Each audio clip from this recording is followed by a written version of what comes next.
Greetings, friends. I'm the Preacher 711, and I'm back for another Blake 7 podcast where we dive into the Blake 7 gaming vault and look back at some of those games we made back in yesteryear. And today we're going to be talking about the PlayStation era.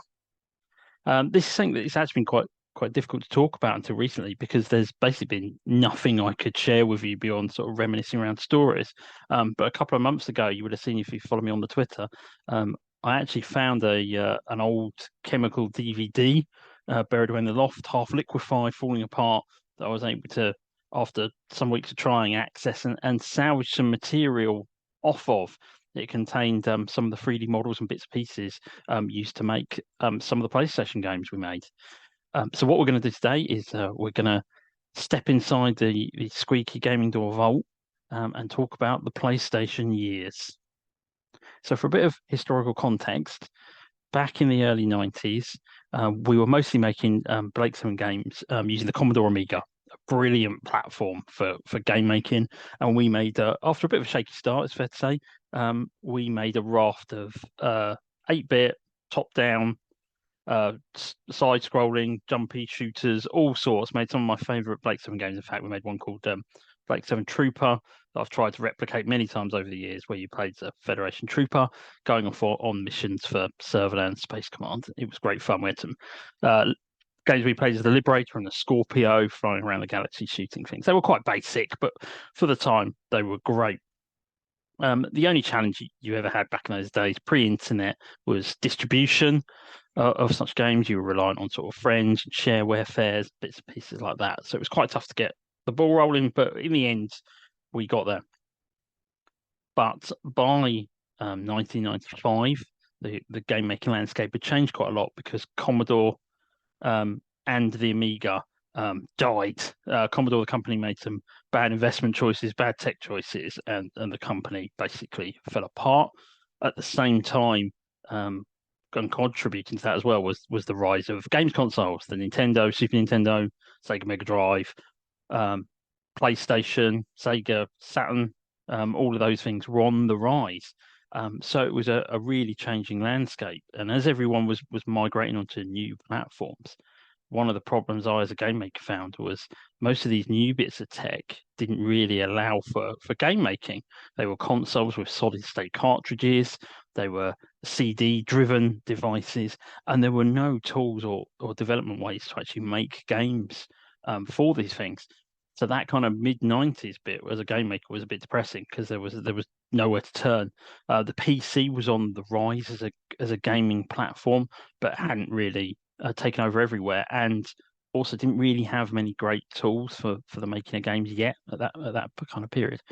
So as we sort of got to the end of 1996, there didn't seem to be much like the end of the tunnel really for how I was going to carry on making the Blake 7 games I love so much.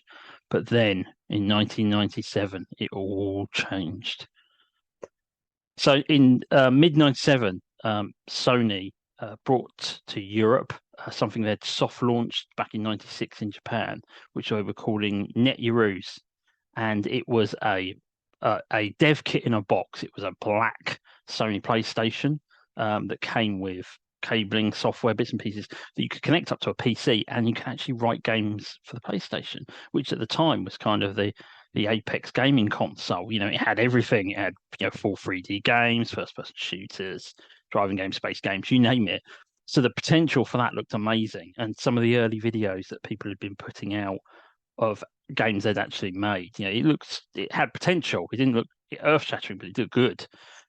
So I was quite swept up in this. I realized that the price tag was going to be significant because it was an expensive piece of kit for the time, and it also required for then what was a very high-end PC to do it, which I didn't have either. So I had to outlay for both bits of kit.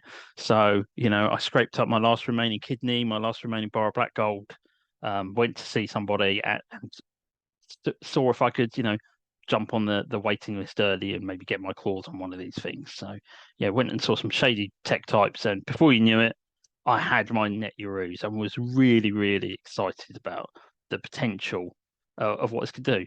Made a couple of early doors mistakes, which was rather than just focus on one project, I had the idea for two totally different projects that I would run in tandem.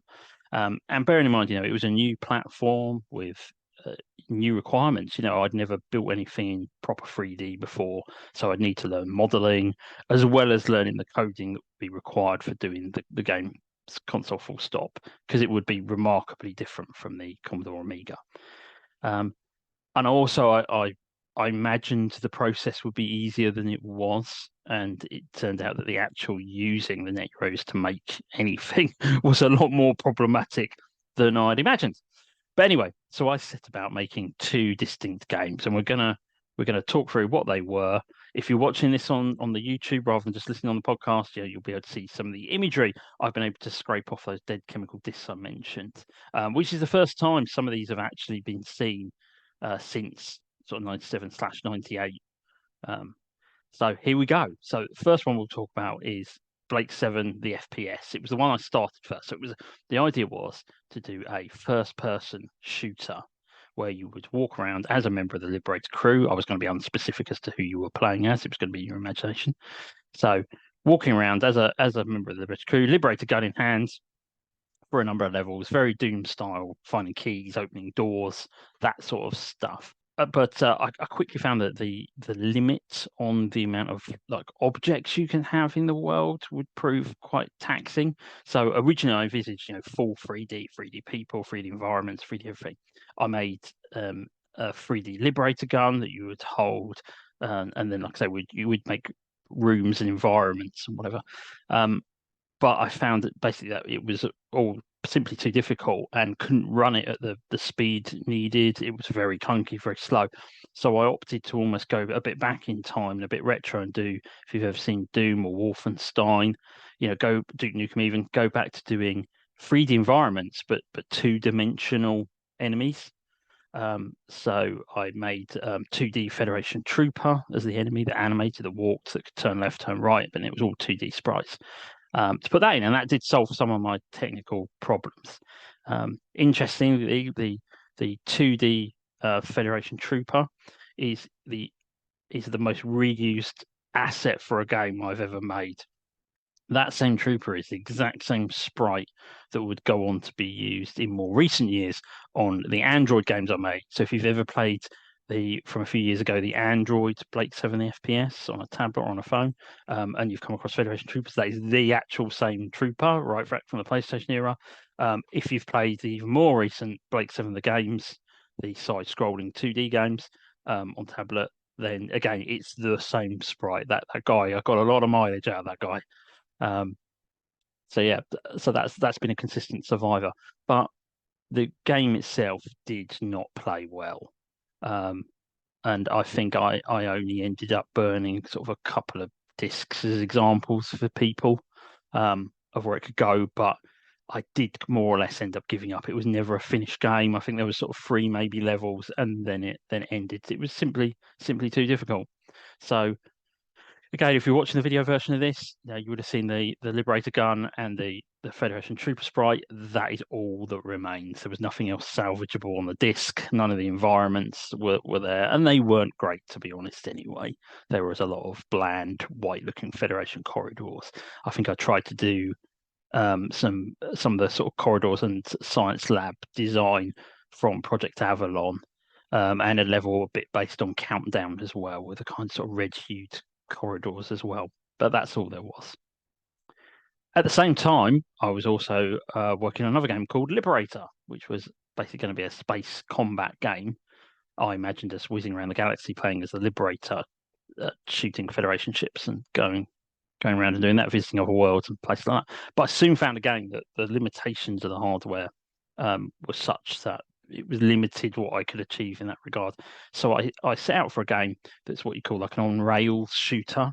So you control the Liberator, as in you can move it around the screen. You're looking at the back of the Liberator, and it can move around sort of the edges of the screen, shooting into areas of the screen. It will always appear to be flying forward, so stars were coming towards Liberator, and enemy ships would then come and attack you and shoot at you and whiz past you. You had to shoot them, avoid their shots so you didn't take damage, and eventually you would end up at a big boss fight at the end of each level. 3 levels were made. up to like a conclusion. So it was kind of a complete game. And I think I made 8 or 9 discs worth of the game. So not a massive amount. There might be somebody out there that's still got one. Who knows? Like I say, those sort of mid-90s chemical discs, as I found, did not last. They tend to turn themselves to a liquidy mush. But it did have some cool things in it. It, you know, for the time, I was quite pleased with the Liberator model. I mean, now, thanks to Bring It Back from the Dead, it is very rectangular, but that's all I could really do at the time.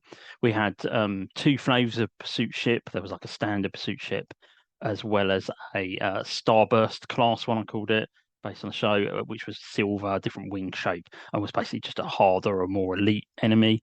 There were these yellow, sort of faster light fighters, loosely based on the ship we see arrive at the Liberator in Aftermath. And then there was a bigger semi-boss ship that was a Federation cruiser, big black Federation cruiser that we see in episodes like Moloch and Children of Auron. And the final big boss of the game was the Federation Space Command headquarters, which was kind of viewed almost like looking top down on it. So it was a giant. It wasn't quite a donut because I couldn't do circles, so it was a very square Federation Space Command with turrets and things shooting at you. Sadly, the 3D model of that, while it was on the disc, I couldn't actually extract it. It was just too corrupted. But like I say, it was saying I couldn't really mass produce these in any great level. There wasn't a way to circulate these things. It was a real grind achieving that game and achieving both of them really. So sadly, it was the PlayStation years were not the happiest of times. They were very difficult. I was determined to try and sweat the value out of the console, but I couldn't honestly say for the massive outlay proportion it was. Probably the biggest outlay I've ever made in doing these games. I'd never really achieved what I aimed to, and what followed were a number of years in the wilderness of game making, really, because there was no easy way to do it, and it just turned into more about modding real games. So adding Blake 7 content into games that already existed, mainly on the PC. But that's probably a story for another day. I hope that was interesting. I hope you saw some cool things that, like I say, a lot of these up until right now have never been seen since 97, 98. I hope that was a bit of fun for you. And I hope I'll see you again on the next video. Bye-bye.